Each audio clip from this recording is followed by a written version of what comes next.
Hi guys, welcome to Kiki TV. Today I want to talk to you about rules of engagement when arguing with a narcissist, which is different than arguing with a person who is not disordered. Narcissistic personality disorder is a disorder in the DSM-5, which is like the Bible of psychology. So it's very different to argue with a narcissist, and these tips can really help you.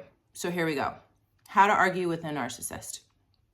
First of all, don't argue with a narcissist. You're never going to win. They're only capable of being a bully or a victim, right? They can't play the chords in between. So there really is no point in you arguing with a narcissist at all. I'm sorry to tell you. You don't want to tell them what to do, because when you tell them what to do, they actually feel very powerful and are super proud of the fact that they do not listen to anyone telling them what to do. So for example, you teach people how to treat you in a relationship where two people are not disordered. Like you say, these are my boundaries, this is what I like, this is what I don't like. And then the other person is like, okay, I'm gonna listen to that so that you're comfortable. And that's like me loving you and taking care of you. And thank you for drawing these healthy boundaries. A narcissist can't do any of that. A narcissist will be very happy to cross your boundaries because it gives them a false sense of power, which is what they need because they have deep wounds. Okay, you don't want to try to get them to understand your point of view.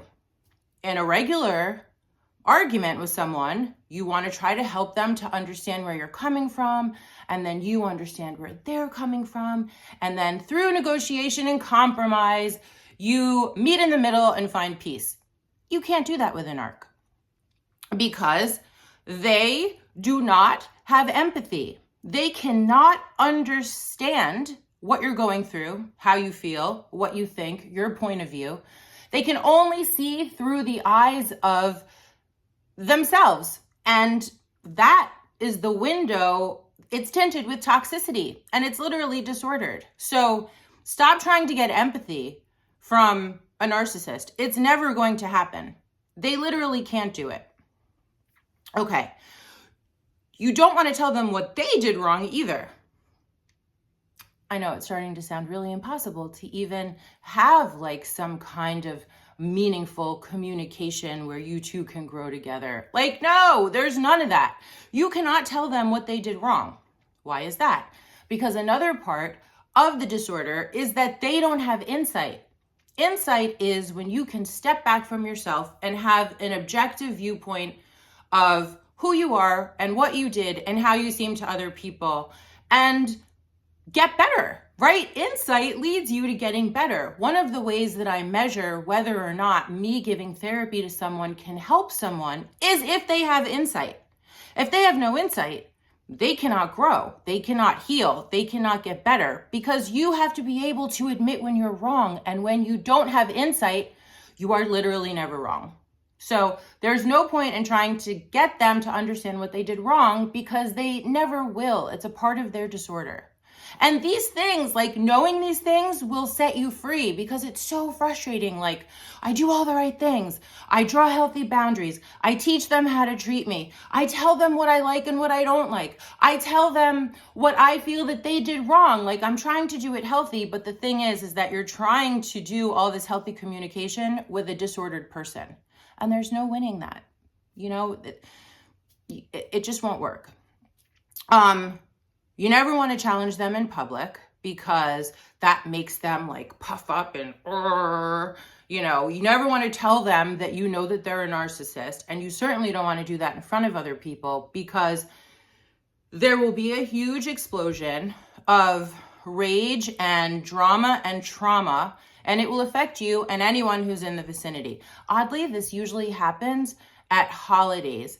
Narcissists love to take over and blow up holidays. Why is that? Because they need attention. And the attention that they get from people is called supply. And it literally gives them energy. It feeds their disorder, you know, it feeds them. So If, let's say, it's someone else's birthday, someone else's wedding anniversary, we're celebrating someone else, which in life you often do, celebrate other people.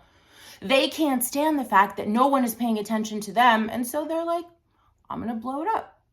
I'm going to blow this up. I'm going to create some drama and I'm going to scream and yell, and then everyone will be paying attention to me, right?